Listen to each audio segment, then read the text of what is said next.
지난주에 예수님께서 데가볼리라고 하는 그 헬라화된 그런 지방에 가셔서 먼저는 이제 수로보니게 여인을 주님께서 믿음을 보시고 그 딸을 낳게 해주셨던 사건 이후에 그리고 이제 데가볼리 지방의 그 광야에서 4천 명을 먹이신 일을 함께 생각해 보았습니다.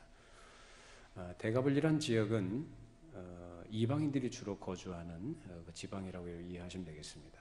거기에서 많은 사람들이 예수님을 따라다니면서 말씀도 듣고 또 예수님의 어떤 베푸시는 능력들을 직접 목격하다 보니까 시간이 그렇게 빨리 갔는지 사흘이나 지났다고 합니다. 그러니까 시간이 지나감에 따라서 이제 먹을 것이 떨어지니까 그 사람들이 이제 굶주린 상태가 되었죠. 그래서 그런 것들을 주님께서 불쌍히 여기셔서 떡 7개와 물고기 2마리를 가지고 여자와 아이들을 제외한 남자 장정들만 4,000명 먹이시고 7광주를 거두었다라는 것을 생각해 봤습니다.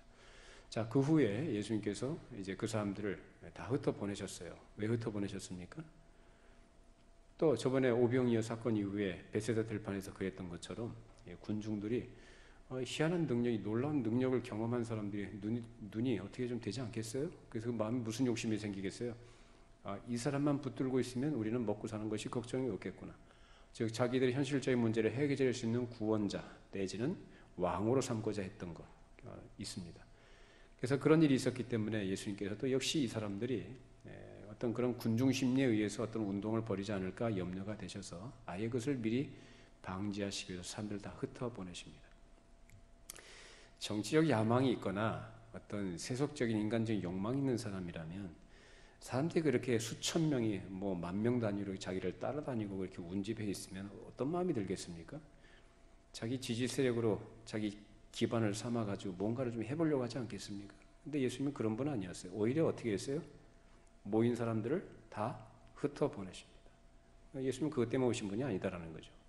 자, 그렇게 하시고 이제 예수님께서 마가단 지경으로 이제 배를 타고 이제 갈릴리 동쪽에서 이제 서쪽으로 이제 옮기게 되는데 이동을 하신 마가단 지방이라고 했는데 15장 그 뒷부분에 보면 마가단이라고 되어 있어요. 마가단은 저번에 말씀드린 것처럼 막달라의 다른 이름입니다. 막달라.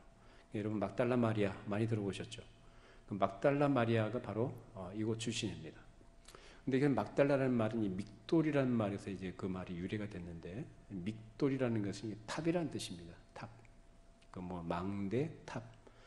그러니까 이 막달라라는 이름이 거기서 유래가 됐다고 우리가 생각해 볼 수 있는데 그것은 탑이 즉 망대가 이제 여러 곳에 세워져서 주변을 이렇게 또 조망하고 관찰할 수 있는 그러한 지역이 되겠죠. 그래서 탑골이라고 우리말로 번역하면 탑골이라는 뜻이 됩니다. 그래서 이제 믹돌이라는 말에서 막달라는 말이 나왔고 그래서 예수님께서 그곳에 가시게 됐는데 거기서 누구를 만나느냐? 바리새인들과 사두개인 이 무리들이 예수님께 나와요. 그래서 예수님께 시험하면서 예수님께 뭘 요구합니까? 하늘로부터 오는 표적을 보여달라라고 요구합니다. 하늘로부터 오는 표적이라는 것은 당신이 메시아라고 한다면 그 메시아됨을 증명할 수 있는 능력을 보여달라라는 얘기입니다. 자, 그런 그들에 대해서 예수님께서 책망하시죠. 야, 너희들은 그동안 나를 그렇게 따라다니면서 이렇게 보여준 것들을 믿지도 못하고 또 다른 표적을 보여달라고 하느냐. 너희들이 날씨는 분별할 줄 알면서 이 시대의 표적은 분별할 줄 모르느냐라고 예수님께서 이제 책망을 하시죠. 자, 예수님께서 그 당시 지금 이 무렵은 지금 요 오늘 본문의 내용은 예수님의 공생의 이제 3년 중반 무렵이에요. 3년 중반 무렵이 그 이전과 다른 것은 따르는 사람들이 많이 줄었다는 겁니다. 예수님의 가장 인기가 절정이 있을 때가 공생의 제2년이거든요. 2년 중반 무렵에 가장 인기가 많았을 때였고 가장 많은 사람들이 예수님을 따라다녔던 때입니다. 자, 그런데 한 1년여 지나가면서 이제 예수님의 공생의 사역을 이제 마무리하시는 그러한 과정 속에 들어갈 때 예수님께서 하시는 말씀이 점점 더 어려워집니다. 보통 사람들이 이해할 수 없는 그런 말씀들을 하시고 더 깊은 것을 말씀하시니까 사람들이 참 어려워해요. 그리고 예수님께서 하시는 말씀에 비춰서 자기들을 보니까 자기들이 예수님에 대해서 가지고 있는 생각이나 태도가 더 분명해져야 된다는 이런 부담감 때문에 많은 사람들이 예수님을 떠나갑니다. 어려워지죠. 부담스럽죠. 그러니까 떠나갑니다. 게다가 그 당시 예수님께로 군중들이 쏠리는 것에 대해서 경계심을 갖고 있던 바리새인들과 이 종교 지도자들이 그것에 대해서 굉장히 경계심을 갖고 방해 공작을 했죠. 그래서 공작이 주요한 겁니다. 그래서 사람들이 야, 저놈 미친놈이다. 저놈 귀신 들린 놈이다. 이런 식으로 그렇게 뭐라 하니까 사람들이 이제 군중심리라는 게 그런 거거든요. 여론이라는 것은 일정하지가 않아요. 그래서 어떤 누가 선동을 한다니 누가 주장을 하게 되면 그것에 귀를 기울여서 쏠려가는 것이 바로 여론이라는 것입니다. 그래서 많은 사람들이 예수님을 따라다닌 것을 그만두고 떠나가게 됩니다. 나는 하늘로서 내려온 떡이, 생명의 떡이다. 그러면서 예수님께서 영생에 관한 말씀을 하시니까 예수님을 따라다니는 사람들이, 많은 사람들이 어떻게 해요? 떠나가고 다시 그와 함께 하지 않았다라는 말씀처럼. 그래서 예수님이 이 당시에는 다른 사람 수가 적어졌다라는 것입니다. 자, 누가복음 12장 54절 56절 읽어보시죠. 또 무리에게 이르시되 너희가 구름이 서쪽에서 이는 것을 보면 곧 말하기를 소나기가 오리라 하나니 과연 그러하고 남풍이 부는 것을 보면 말하기를 심히 더우리라 하나니 과연 그러하리라. 외식하는 자여 너희가 천지의 기상은 분간할 줄 알면서 어찌 시대는 분간하지 못하느냐. 자, 하늘로부터 오는 표적을 요구하는 유대인들의 요구가 오늘 본문뿐만 아니라 제2년 중반 무렵에 한 번 있었고, 그리고 제2년 어느 때인지 정확한 때는 알 수 없지만 또 한 번 예수님께 하늘로부터 오는 표적을 구한 일이 있었습니다. 그것이 바로 오늘 방금 읽은 누가복음 12장에 있는 말씀입니다. 그래서 이런 말씀을 예수님께서 한 번, 두 번만 한 게 아니라 여러 번 하셨다는 거예요. 그래서 오늘 본문에도 그 내용이 사실상 같은 말씀이 기록이 되는 거죠. 자, 16장 2절 3절 읽어보시죠. 예수께서 대답하여 이르시되 너희가 저녁에 하늘이 붉으면 날이 좋겠다 하고 아침에 하늘이 붉고 흐리면 날이 굳겠다 하나니 너희가 날씨는 분별할 줄 알면서 시대의 표적은 분별할 수 없느냐. 자, 이런 하늘로부터 오는 표적을 구하는 이들이 구했던 표적은 또 다른 표적을 보여달라는 게 아니고 어떤 표적이에요? 하늘로부터 오는 표적. 즉 당신이 메시아일 것 같으면 그 기적과 능력을 발휘해서 뭘 무너뜨려요? 로마 제국을 파괴해버리고 이스라엘 민족을 중심으로 한 메시아 왕국을 세울 만한 그런 능력적인 것을 보여달라라는 것입니다. 그 유대인들이 가지고 있었던 전통적 메시아가는 바로 그것입니다. 현실적이고 물리적이며 민족적인 메시아로서 메시아 왕국을 이룰 자, 그런 사상으로 가득 차 있던 것이 유대인들이었거든요. 그러니까 그들이 기대했던 건 바로 그 나라예요. 그 메시아 왕국이라는 것은 그들이 이해하고 있는 메시아 왕국이 바로 그런 것이었어요. 자, 그런데 자기들이 갖고 있는 기대, 갈망, 소망, 이런 것들을 이루어질 만한 어떤 기미나 조짐이 전혀 보이지 않는 거예요. 그들이 예수님에 대해서 가지고 있던 기대가 바로 그런 것이었는데 예수님은 그거 합니까? 안 합니까? 안 하시죠. 어떤 조짐이요? 예수님은 분명히 많은 군중들 앞에 서 계신 분이고 많은 군중들이 예수님을 따라다녀요. 그러면 거기에서 그 세력을 규합을 해서 로마 제국을 대항하든지 아니면 독립투사로서였던 면모를 보여주실 어떤 그런 것들을 기대했는데 전혀 그런 낌새도 보이지 않거든요. 그러니까 왜 저렇게 능력을 행하고 희한한 능력을 행하는 분이 왜 아무것도 하지 않을까? 이렇게 의아하게 생각을 하고 있었던 것이죠. 지금 이때는 예수님의 공생의 3년 중반인데 이때 예수님께서 제자들에게 또는 그를 따르는 사람들에게 요구하셨던 것은 너희들이 나를 따라오는데 나를 따라오려면 자기를 부인하고 자기 십자가를 지고 나를 따르라고 말씀하십니다. 그러니까 이게 굉장히 어려운 거예요. 부담스러운 거예요.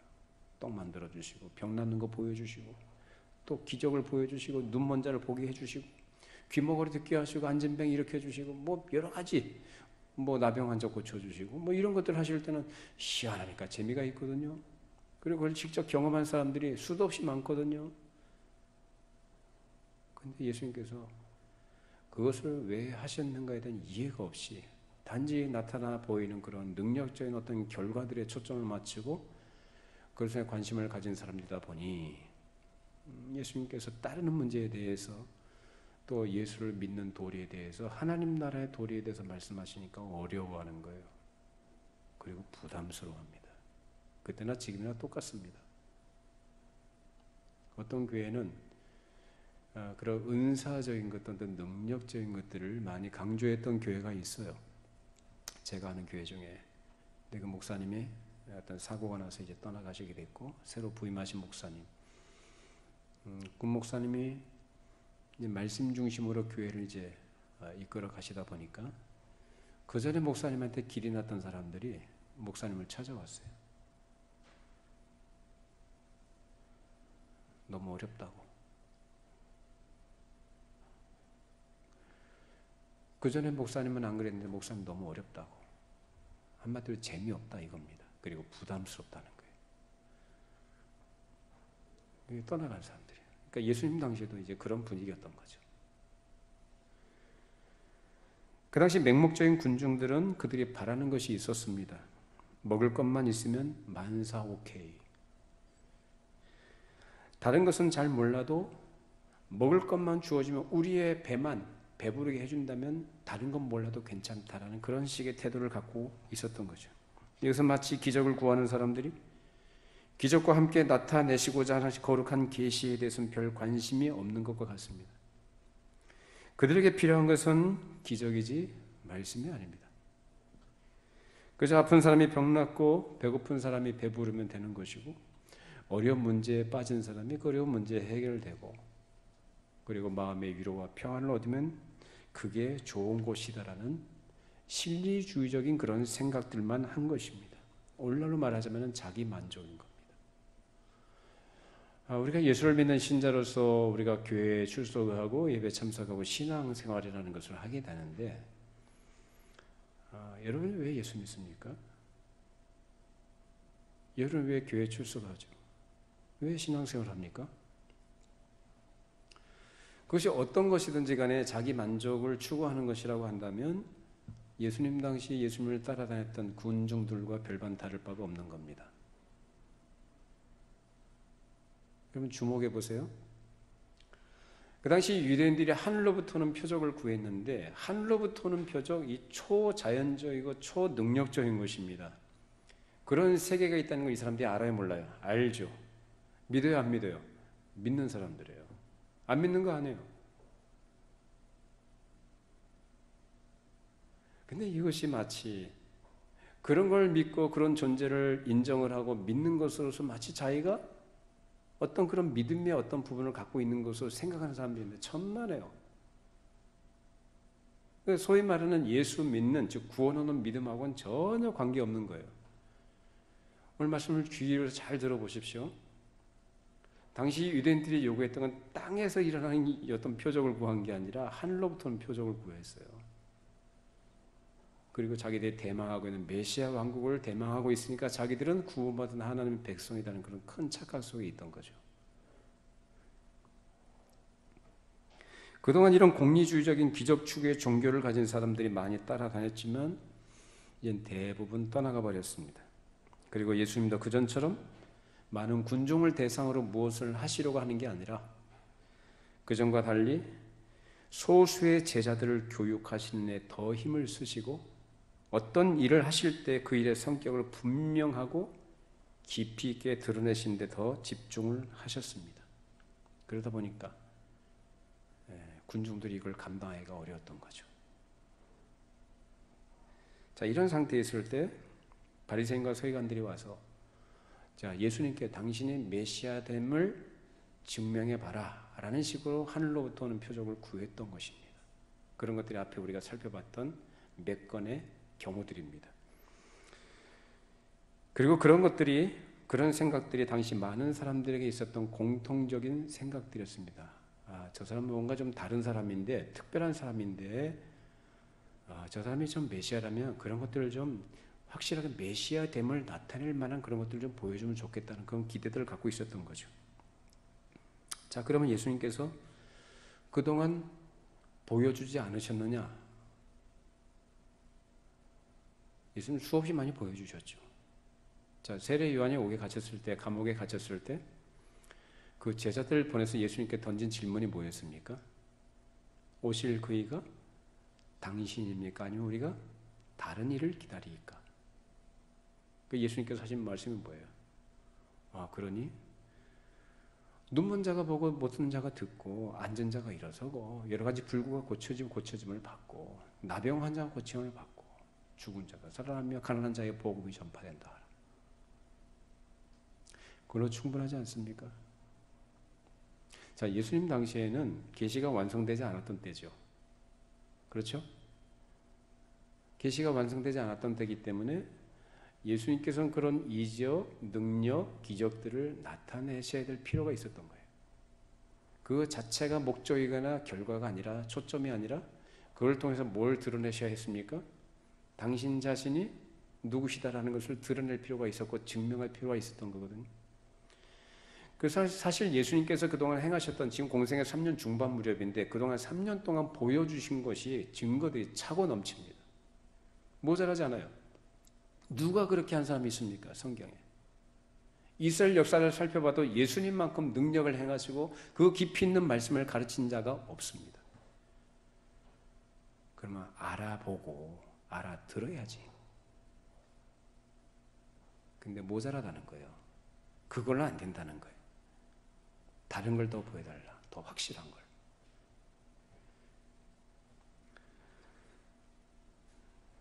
이런 증거들이 차고 넘침에도 불구하고 사두개인들이 바리새인들과 연합을 해서 예수님께 지금 연합전선을 펴가지고 예수님을 공격합니다. 여러분, 사두개인들은 부활도 없고 천사도 없다고 주장하는 사람들이에요.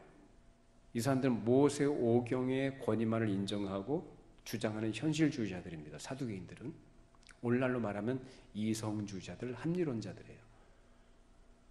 근데 반면에 바리새인들은 부활도 있고 천사도 있다라고 믿는 사람들이죠. 자, 그럼 이 둘이 같이 갈 수 있어요? 못 가요? 같이 못 가요. 사상이 다른데요. 믿는 바가 다른데, 주장하는 게 다른데 어떻게 같이 가겠어요? 근데 이 두 그룹이 서로 연합을 합니다. 누구 죽이려고요? 예수 죽이려고. 연합전선에서 예수님께 함께 나옵니다. 그렇게 예수님께 신란하면서 시험하며 던진 질문이 하늘로 쏘는 표적을 보여달라라고 얘기한 겁니다. 여기서 말하는 하늘로 쏘는 표적이라는 것은 귀신이 역사하는 게 아니라 하나님께서 하늘 문을 여시고 내려주시는 능력적인 것들을 말합니다. 그러면 이 사람들이 하나님 믿었어요? 안 믿었어요? 하나님 믿은 사람들이죠. 하나님이 계시니까 하늘 문을 여셔서 능력적인 것을 내려줄 거 아니냐라고 이렇게 기대하고 있던 것이고, 그걸 누구한테 요구한 거예요? 예수님한테 요구한 거예요. 자, 하늘로서 오는 능력이라는 거. 자, 이 사람들이 경험했던, 자기 조상들이 경험했던 하늘로부터 내려진 능력이라는 것은 뭐였습니까? 자기 조상들이, 출애굽한 조상들이 광야에서 뭐 먹었어요? 하늘에서 내려지는 만나를 먹었죠. 그 만나는 능력자들의 음식이다라고 합니다. 능력자들은 누구예요? 천사들. 천사들이 먹는 음식으로 표현됩니다. 그 만나요. 그걸 사람이 먹었다니까요. 정말 놀라운 기적이죠. 자, 그걸 경험했어요. 또 여호수아 시대에 여호수아가 가나안 정복 전쟁을 할 때에 해가 짧아지니까, 해가 지려고 하니까 뭐예요? 해가 중천에 머물고 달도 아열랑 골짜기에 머물도록 하는 기도를 하나님께 드렸을 때 하나님께서 어떻게 역사하셨어요? 유사 이래로 그런 적이 없었는데 여호수아의 기도를 하나님께서 들으시고 기적적으로 말 그대로 시간이 멈추게 하신 거예요. 이게 하늘의 기적이다 그 말입니다. 하나님께서 역사하셔서 그렇게 기적을 보여주신 거. 자, 또 사무엘 시대에 블레셋 사람들과 전투를 할 때 하나님께서 이 블레셋 사람들에게 뭘 내리셔요? 우레와 번개 이런 것들을 내리셔서 그들이 혼비백산하게 만드셔서 이스라엘 백성들이 전쟁에 승리하게 하신 일도 있습니다. 자, 또 하나 엘리야 시대에 엘리야가 바알과 아세라 그 선자들 850명을 상대로 해서 갈멜산이라는 곳에서 대결을 합니다. 누가 참된 신인가? 여호와냐 바알이냐? 바알의 선지자들이 자기 몸을 헤아면서 난리를 치면서 그렇게 불러도 바알이 전혀 응답을 하지 않았습니다. 이제 엘리야 제대가 돼서 엘리야가 하나님께 기도합니다. 그때 하나님께서 엘리야의 기도를 들으시고 바로 뭘 내리셔요? 하늘로서 불이 내려서 그 제단의 재물을 다 태워버리고 그 또랑에 있는 물까지도 전부 다 핥아버리게 만드십니다. 자, 이런 것들이 그들이 알고 있는 하늘로부터 오는 표적입니다. 그래서 이러한 표적들이 나타나는 것으로 인해서 그 당시 그 앞에 선도에 서 있던 그 사람이야말로 이스라엘의 지도자, 즉 하나님의 사람, 하나님이 쓰시는 종으로 인정된 그런 증명이 됐던 거죠. 그런 표적을 예수님께 당신도 한번 보여봐라 이렇게 요구한 겁니다. 그러니까 눈 뜨고 뭐 걷고 병 낫고 이런 거 말고 하늘로부터 내려온 표적, 그걸 한번 해봐라 라는 거예요. 그거 못한다면 네가 어찌 메시아라고 하겠느냐라는 거죠. 얼마나 건방진소리입니까? 얼마나 불신앙적이고 얼마나 완고하며 얼마나 고집스럽습니까? 그런 그들에게 예수님께서 하신 말씀이 책망의 말씀이죠. 너희가 날씨는 그렇게도 잘 분별하면서 어찌 이 시대의 표적은 분별하지 못하느냐. 그만큼 그들은 그 어둡고 무지한 상태 가운데 있었다는 것입니다. 그러니까 이 시대의 표적이라고 말하는 건 뭐 누굴 가리키는 거죠? 예수님 당신 자신이 중심이 되어서 일어날 일들, 예수님이 그 당시에 서 계신 역사의 한 시점을 이 시대의 표적이라고 말씀하신 겁니다. 그래서 예수님을 통해서 하나님께서 하실 일들을 이제 막 하시려고 하시는데 그것을 미리 예수님께서 당신이 그로부터 보냄을 받은 자임을 드러내고 증명했고 그것을 가르쳐 줬지 않습니까? 그래서 예수님으로 인해서 이제 모든 상황들이 완전히 전환점을 맞이하게 된 인류의 역사에 그런 시대의 표적을 너희들이 눈앞에 보고 있으면서 그걸 분간할 줄 모르느냐? 볼 줄 모르느냐라고 책망하시는 거예요. 실제로 과거, 현재, 미래를 통틀어서 이제 어떤 한 위대한 역사를 예수님께서 보여주신 그 전환점에 서 계시는데 구약의 역사는 예수님을 보여주고 있고 그 예수님을 향해서 달려나온 것이 구약의 역사예요. 자, 그 구약에 예언됐던 예수님께서 실제로 하나님의 아들이 육신을 입고 우리로부터는 2000년 전이지만 그 당시에 역사의 한순간에 한 지점에 예수님께서 서 계시다 그 말이에요. 말씀이 육신이 되어 이 땅에 나타나신 분이 누구냐? 바로 예수님이시단 말이에요. 이제 그 예수님으로부터 이제 출발해서 달려나가는 것이 바로 신약의 역사고 그 신약의 역사는 무엇을 향해서 나가느냐? 이제 최후의 심판과 완성될 우리의 구원, 완성될 하나님 나라를 향해서 달려가고 있는 거예요. 최종적인 종말이 오게 된다는 것입니다. 이것이 성경이 가르치는 거예요. 그 중심에 누가 계신 거예요? 예수님이 계시다. 너희들이 그토록 율법을 연구하고 그렇게 율법을 잘 안다고 하는 자들이면서 그리고 또 너희들이 날씨를 보면서 저녁에 하늘이 붉으면 그 다음 날이 맑겠다고 하고 아침에 하늘이 붉으면 날이 굳겠다고 하고 그렇게 너희들의 날씨는 그렇게 분별하면서 어찌 이 시대의 표적은 너희들이 그렇게 분별할 줄 모르느냐라고 예수님께서 책망하십니다. 예수님께서 하신 이 말씀은 한 위대한 선지자나 종교의 선구자 정도가 아니라 예수님께서 서 계신 그 시대가 과거와 현재와 미래를 다 통틀어서 대전환을 이루실 중심 시대라는 말씀이었습니다. 그래서 예수님께서는 한 인물로서 실존했다는 것으로 끝나지 않고 어떤 종교를 시작했다는 것으로 끝나지 않는 분, 그것은 전 인류를 향한 중요한 사실의 출발점이며 과거에 끼쳤던 사실까지 소급해서 그 위에 영향을 끼쳐주는 어떤 능력을 거기에 발휘해 주는 것입니다. 이것이 바로 예수님께서 당신 자신을 나타내시는 말씀이었던 겁니다. 결국 예수님은 말씀을 성취하실 것이며 그 성취된 결과로서 택하신 자들에게 구원을 이루실 우리의 구원자가 되시는 겁니다.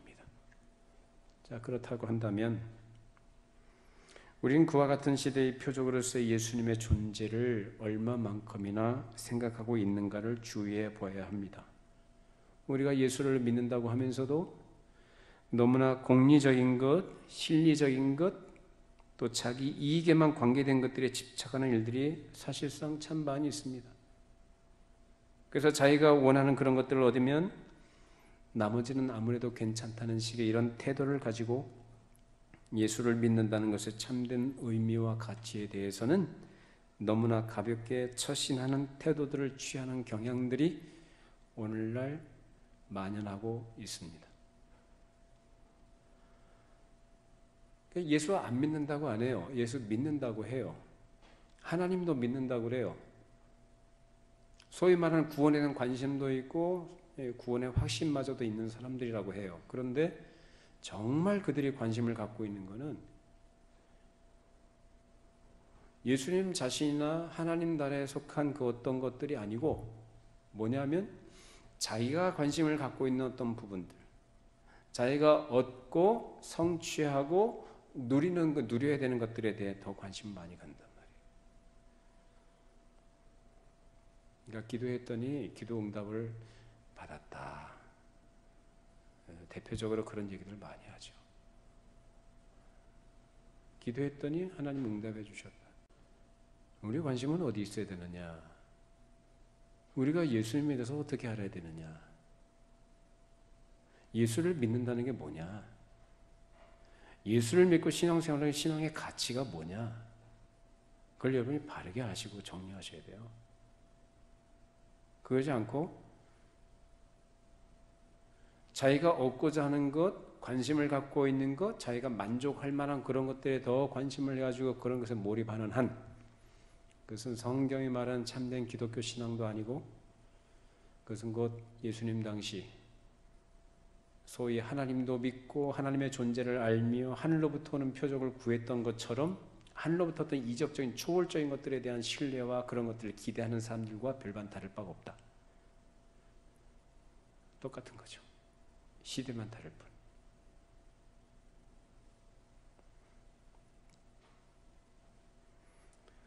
예수님 당시 유대인들이 진실하게 예수님에 대해서 알고자 했다면 예수님을 주의 깊게 관찰을 해봤어야 합니다. 좋은 게 좋은 거다라는 식으로 자기에게 떡 만들어주고 자기가 어떤 현실적인 문제 해결되고 또 희한한 능력이 나타나는 것들에 관심을 갖는 게 아니라 예수님께서 왜 그 일을 하시는가? 그 일하심과 동시에 항상 예수님께서 하셨던 말씀이 있어요. 하나님 나라의 도리에 대해서 말씀하십니다. 그러면 예수님께서 왜 그 말씀을 하신가, 그 말씀의 의미가 무엇인가를 뭐 해야 되는 거예요? 뭐 해야 돼요? 생각을 해요, 생각.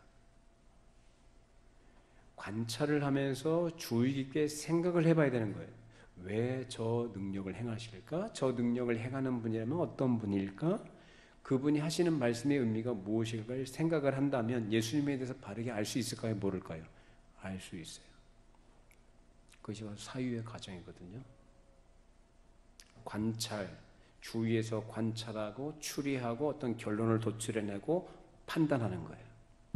그건 하나님께서 인간에게 주신 사유의 능력입니다. 그거 해야죠. 근데 그런 생각 안 한다고요. 당장 뭐만, 당장 눈에 보이는 거, 실리적인 것들만 쫓아가는 거예요. 당시 그 백성들의 지도자로 자처했던 바리새인과 서기관들이라고 한다면, 사두개인들이라고 한다면 더더욱 그래야죠. 왜? 지도자 아닙니까? 말씀을 가르치고 율법을 가르치는 사람이라고 한다면 보다 더 일반 백성들보다 더 깊이 생각을 하고 사유하면서 그것들을 바르게 평가할 수 있어야 될 거 아니겠어요? 근데 똑같아요. 그들이 갖고 있는 것은 뭐였냐? 그런 게 아니라 자기들 전통적으로 가지고 전통으로 지켰던 장로의 전통을 지키게 급급했고, 율법주의적 관점을 가지고 율법주의적 관점이 그 기준이 되어져서 예수께서 행하시는 일들과 말씀하시는 것들이 자기들의 전통과 자기들이 가르친 것들을 거스르고 무시하는 것처럼 판단하고, 그걸 기준 삼아서 예수님 보고 어떤 결함이 큰 이단자라고 비판하고 정죄했던 거예요. 계율주의죠.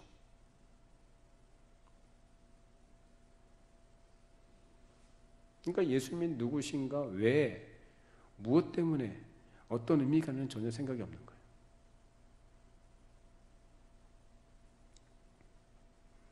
그만큼 그들은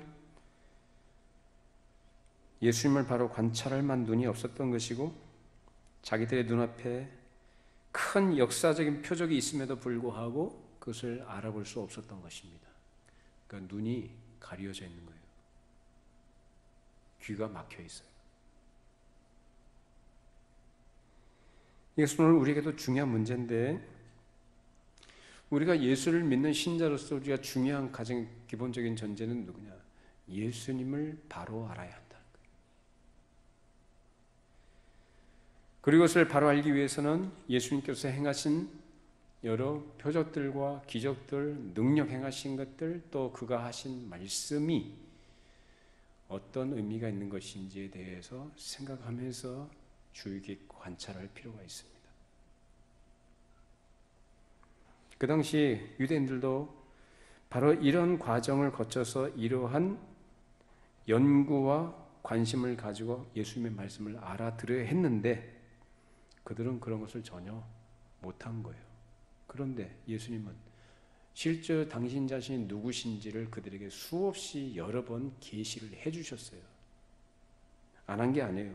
자, 요한복음 5장 16절 18절 읽어보시죠. 그러므로 안식일에 이러한 일을 행하신다 하여 유대인들이 예수를 박해하게 된지라. 예수께서 그들에게 이르시되 내 아버지께서 이제까지 일하시니 나도 일한다 하시매, 유대인들이 이로 말미암아 더욱 예수를 죽이고자 하니 이는 안식일을 범할 뿐만 아니라 하나님을 자기의 친히 아버지라 하여 자기를 하나님과 동등으로 삼으심이로라. 자, 예수님께서 안식일에 병자를 고쳤어요. 38년 된 병자를 고쳐주셨으면은 그 안식일에 왜 그 일을 하셨는가? 그 일을 행하시는, 누구도 할 수 없었던 일을 행하신 분이라고 한다면 이분은 누군가라는 걸 생각할 수 있어야 될 거 아니에요. 그렇죠? 근데 이 사람은 뭐라 그래요? 이 사람들, 유대인들이 안식일에 일을 한다고. 안식일에 안식일에 하지 못할 일을 한다고. 그게 왜 하지 못할 일이에요? 더 많이 해야죠. 안식일에 사람 살리는 건데 더 많이 해야죠. 그러니까 이런 의미는 전혀 생각하지 않고 자기들이 갖고 있는 계율주의, 그래서 위배된다 이거예요. 위배된다. 그러면서 예수님께서 하신 말씀이 뭐래요? 아버지께서 이제까지 일하시니 나도 일한다. 아버지가 일하시는데 내가 왜 일 안 하나? 그러니까 내가 아버지하고 나하고 뭐예요? 하나다, 동등이다 라고 말씀하십니다. 이거 안식일이 일하는 것도 치가 떨리는데, 아니 성부 하나님하고 자기하고 동등이라고 하니까 이건 죽일 놈이지 완전히. 유대인들이 죽이는 거예요. 신성 모독죄. 그러니까 뭘 제대로 볼 줄도 모르고 생각할 줄도 모르고 그저 자기들이 갖고 있는 고정적인 그런 관념들, 그리고 계율주의의 틀에 꽉 막혀가지고 함부로 정죄하고 판단했던 거예요. 자, 우리 또 뒤에 보십시다. 자, 요한복음 10장 28절이 30절입니다.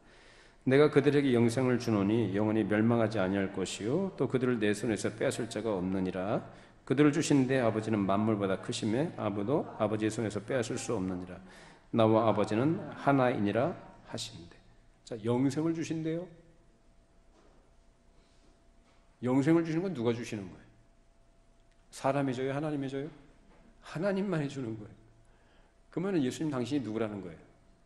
하나님이라는 거예요. 아버지와 나는 하나다. 여기도 마찬가지로 하나님과 동등이다라는 것을 말씀하십니다. 그러면 그렇게 보통 사람이 할 수 없는 능력을 행하시고 자기들이 스승이라고 하는 바리새인들이 가르친 것과 뭔가 좀 다르고 신비롭고 심오하며 하나님 나라에 속한 것들을 가르치는 그 신령한 말씀을 들을 때, 그리고 그 말씀을 하신 당신이 누구시다는 걸 계시해 주셨잖아요. 그러면 그 말씀을 들을 때 사람들은 거기에서 예수님의 어떤 신령한 어떤 면을 보고 느낄 수 있어야 했던 거예요. 근데 이 사람들은 느껴요, 못 느껴요? 전혀 못 느낍니다. 자기들의 생각과 자기들의 방향과 다르다는 것 때문에 그냥 무조건 죽이려고 달려는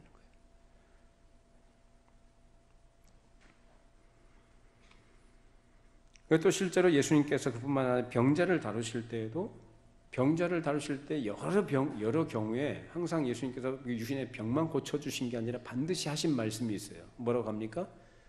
내 죄 사함을 받았느니라. 이가 누구에게 사람의 죄를 용서하느냐?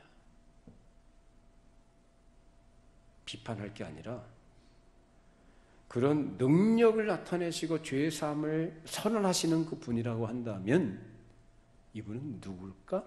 생각해 볼 수 있어야 되는 거 아닙니까? 자, 둘 중에 하나예요. 죄 사함을 행하시는 분은 하나님밖에 없는데 이가 죄 사함을 선언했다고 한다면 이건 이단이다. 또 하나는 그렇다면 이가 능력도 행하고 죄 사함을 선언하는 분이라고 한다면 그동안 여러 차례 또 우리에게 보여주던 능력과 어떤 증거들을 우리가 생각해 본다면 이분은 누구다? 하나님일 것이다 라고 생각할 수 있어야죠. 둘 중에 하나죠. 그죠? 근데 이 사람은 그런 생각은 안 해요. 그냥 가볍게 처신한 겁니다. 이놈이라고 하는 거예요. 이놈이. 지가 뭔데 하나님이라고 하고 지가 뭔데 죄사함을 선언하느냐라는 거죠. 도무지 생각이 없는 거예요. 생각이. 그러니까 예수님에 대해서 바르게 알 수 있는 기회도 놓쳐버리고 오히려 예수님을 공격하고 죽이는 일에 앞장섰던 것입니다.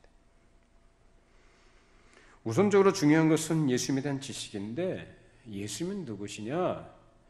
죄를 사하시는 이분이 누구시냐? 또 극한 상황에 있는 사람들을 고치시는 거룩한 능력과 또 자연 위에 나타내시는 큰 능력들, 그리고 4,000명, 5,000명을 물고기 2마리, 보리떡 5개 또는 보리떡 7개로 먹이시는 그 능력을 행하시는 분은 누구신가?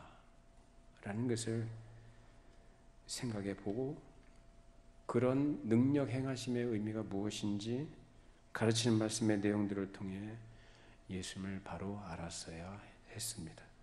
그러나 예수님이 그토록 수없이 보여주시고 말씀하셨음에도 불구하고 그들은 깨닫지 못했습니다. 그것이 바로 유대인의 상태였고 그들의 종교 지도자였던 바리새인과 사두개인들이 그런 자들이었습니다.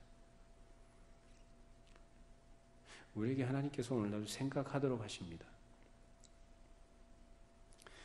오늘 우리는 완성된 계시를 우리가 가지고 있고 그런 완성된 계시 시대를 살아갑니다. 우리 하나님께서 원하신 병도 낫게 하시고 우리의 문제 해결해 주시고 그런 거 오늘날도 하시죠.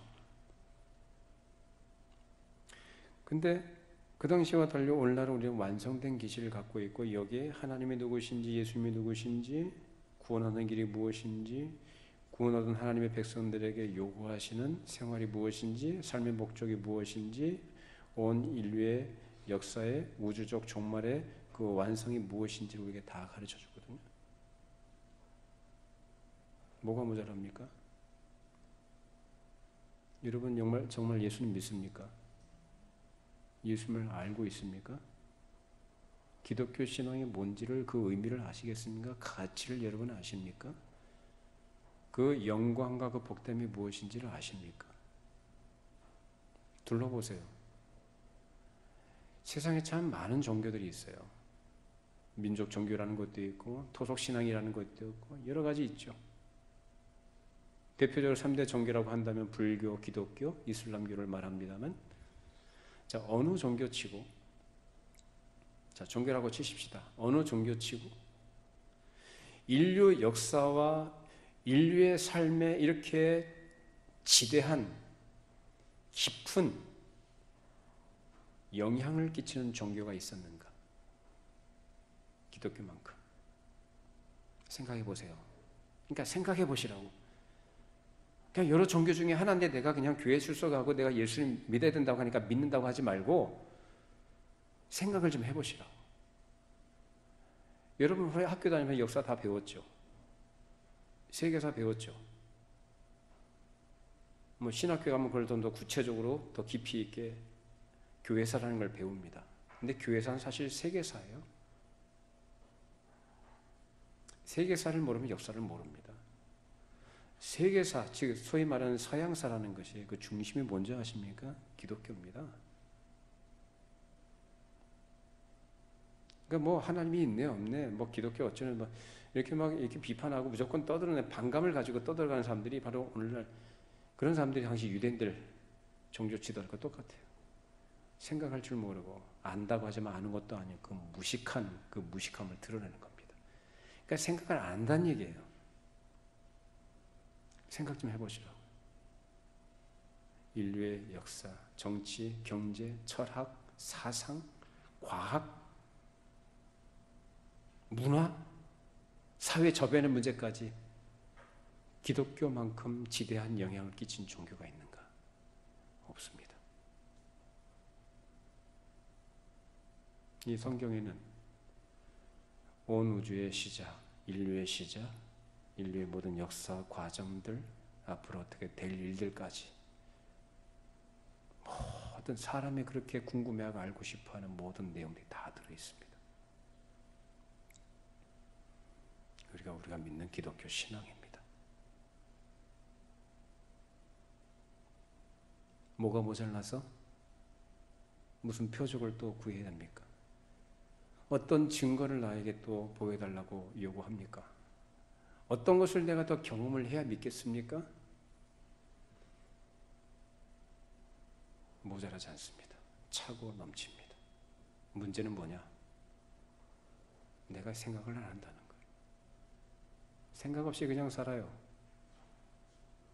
그러니까 신앙생활의 의미가 뭔지도 모르고 예수를 믿고 신자로서 살아간다는 그 삶의 어떤 내용들과 그 가치와 목적들에 대해서 생각 없이 사는 것. 우리 생각하면서 삽시다. 생각 좀 해보세요. 그래서 우리에게 중요한 건 뭐냐? 예수님이 누구신가를 말씀을 통해서 계시된 그분을 잘 이해하고 알아야 된다는 거예요. 배워야 됩니다. 들어야 되고 내가 읽어야 되고 내 마음을 쏟아서 여기에 관심을 가지고 사랑해야 됩니다. 그것이 우리의 복인 줄로 믿습니다. 이런 게 관심 안 두고 신앙생활을 그냥 어떤 요식적인 행위로 습관을 따라서 그냥 하는 것으로 그냥 만족한 상태에 계시다고 한다면 여러분은 그 자리에서 벗어나셔야 돼요. 정신 차려야 돼요. 그리고 생각하시라고요. 지나온 나의 모든 인생의 여정들, 과정들, 내가 내 힘으로, 내 실력으로, 요행으로, 우연으로 이루어진 거 아니에요.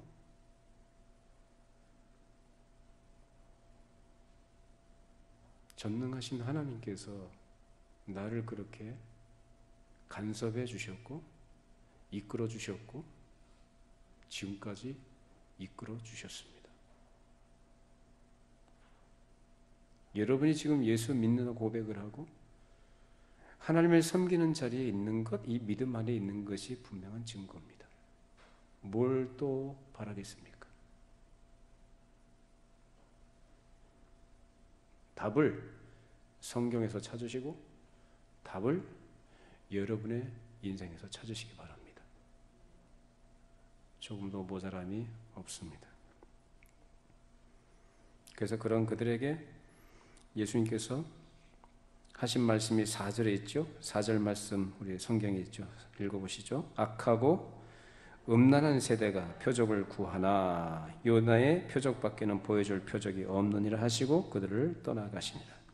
악하고 음란한 세대다. 참 예수님이 신랄하게 책망하시죠. 악하고 음란하다. 이게 뭐냐?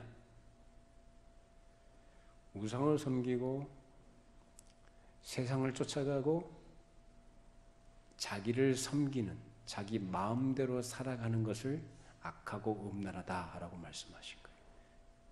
만약에 이들이 정말로 하나님이 살아계신 거룩하신 하나님, 신실하신 하나님, 그리고 그 하나님이 그 하나님에 대한 어떤 순결한 마음을 가지고 의지하는 믿음을 갖고 있는 자들이었다면 예수님께 하늘로부터 오는 표적을 구하지 않았을 겁니다. 왜? 예수님을 바로 아니까. 근데 그들이 하늘로부터 오는 표적을 구하는 것으로서 자신들의 그 악함을 드러냈습니다. 그 예수님 떠나가 버리십니다. 그들은 하나님의 백성이 아니에요. 함께 하지 않아요. 떠나가 버리셔요. 망하는 거죠. 그러나 그 당시에도 예수님을 바르게 아는 사람들이 있었습니다. 오늘날도 예수님을 바르게 아는 사람들, 그 사람들이 누구냐? 바로 하나님의 백성들. 뭘 통해서? 가르치신 말씀, 우리에게 계시해 주신 그 계시의 말씀을 통해 하나님을 바르게 알고 예수님을 바르게 아는 사람들. 그 사람들과 주님께서는 인격적인 생명의 관계를 갖고 계시며 우리는 그 관계 속에 그 삶을 살아가고 있는 자들입니다. 여러분에게 이런 주님을 인격적으로 고백하고 또 알아가고 깨달아가는 그런 은혜가 있기를 바랍니다. 말씀을 통해서 알아가십시오. 그러니까 자꾸 자기 생각 가지고 이러니 저러니 판단하지 마세요. 말씀에 계시된 하나님, 예수님이 누구신가 아는 것이 우리에게 필요한 것입니다.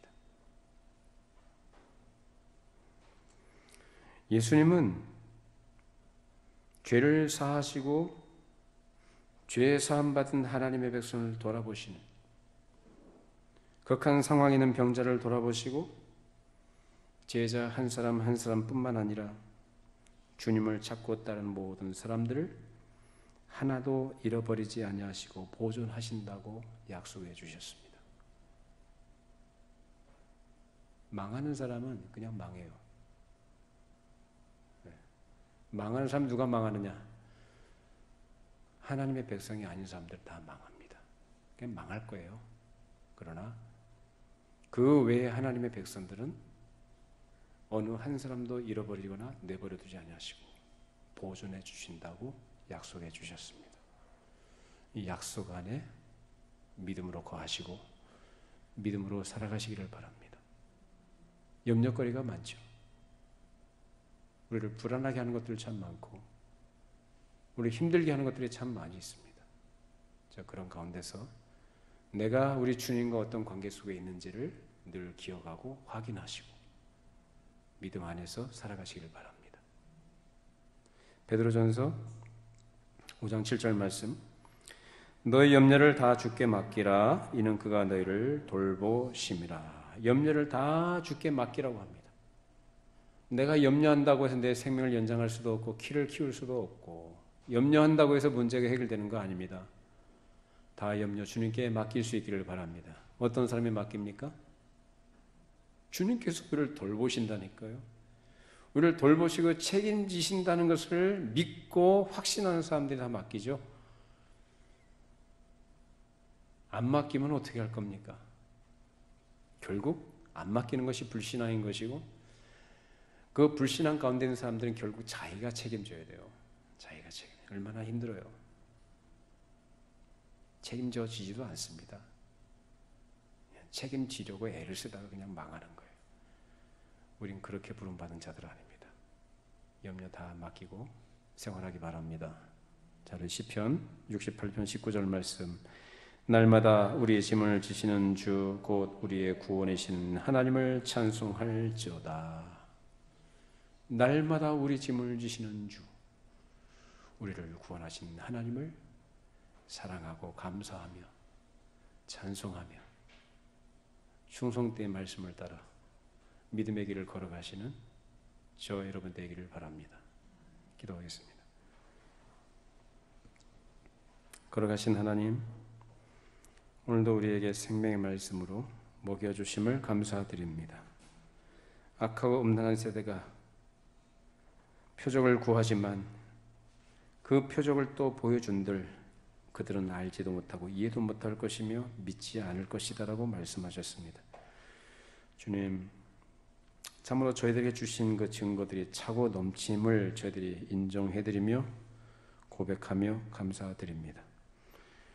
우리에게 예수님이 누구신지 바르게 알아갈 수 있도록 말씀을 주셨고, 말씀을 통해 계시된 그 하나님이 어떠한 분이신지 우리로 하여금 들을 수 있는 귀를 열어주시고 볼 수 있는 눈을 열어주셔서 우리로 하여금 그 믿음 안에서 주를 섬기며 하나님의 백성으로, 천국 백성으로 영생을 누리며 살게 해주심을 감사를 드립니다.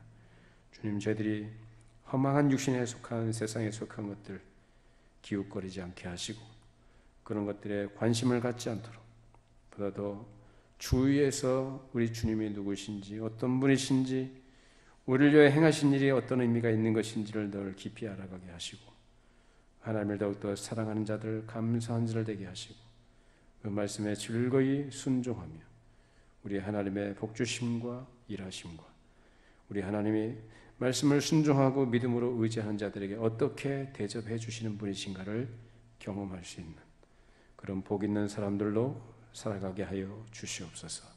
예수님의 이름으로 기도하옵나이다. 아멘. 자리에서 일어나시겠습니다. 635장